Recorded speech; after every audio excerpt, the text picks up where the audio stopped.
So how does the exchanging of contracts work? And how does it differ between Australian states? Hey guys, it's Quinn here from Lendy, and today we're going to discuss all the details of what a contract of sale involves. Let's dive straight in.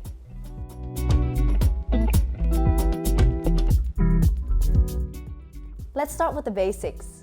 What is a contract of sale?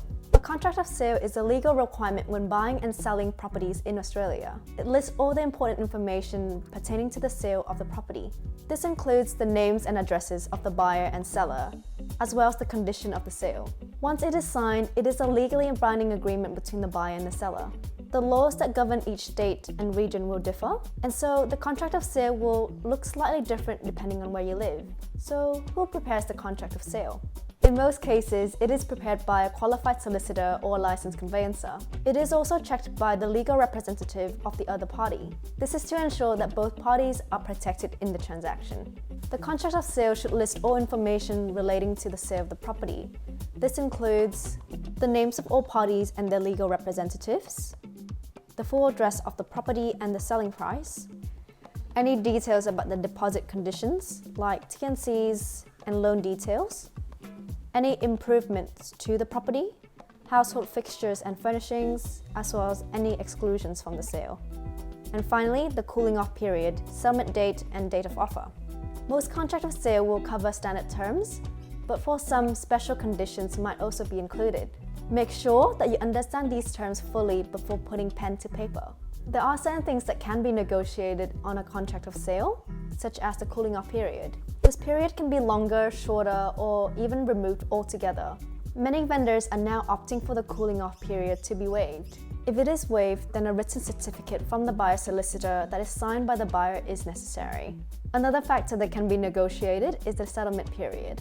This can be shortened or lengthened to suit both parties, but make sure that it takes into all account of the final legal checks. Cancellation fees can also be negotiated, as well as any fittings and fixtures.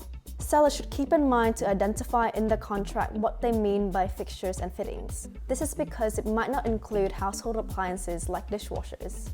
As we've mentioned earlier, the contract of sale might differ depending on where you live and which state you reside in. But how different? Let's break it down. In New South Wales, buyers and sellers are not legally bound until signed contract copies are exchanged. They each sign one copy of the contract, then the contract is exchanged by the party solicitors. This can be done either through mail or face-to-face, and there's usually a cooling off period of around 5 working days. In Victoria, any contract of sale must be in writing and must be signed by the person that is charged. Any verbal property sales are not legally binding until the contract of sale is completed in full. It is compulsory for the vendor to provide a full vendor statement before the contract is signed. And the cooling off period is shorter, normally around 3 days. In Queensland, the contract of sale must include a warning statement in order for it to be valid. Usually the buyer will sign the contract first. If the offer is accepted, the seller will sign the contract and send a copy to the buyer. A binding contract is valid once the buyer receives the notification of acceptance.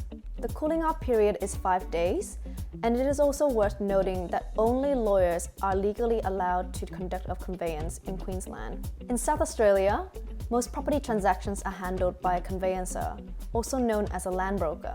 It is compulsory for the vendor to provide potential buyers with a Form 1 disclosure statement before the contract of sale is signed. The standard cooling off period is only 2 days. In Western Australia, any offer on a property must be made with 2 key documents. The first one is Contract for Sale of Land or Strata Title by Offer and Acceptance form, and the second one is the Joint Form of General Conditions for the Sale of Land.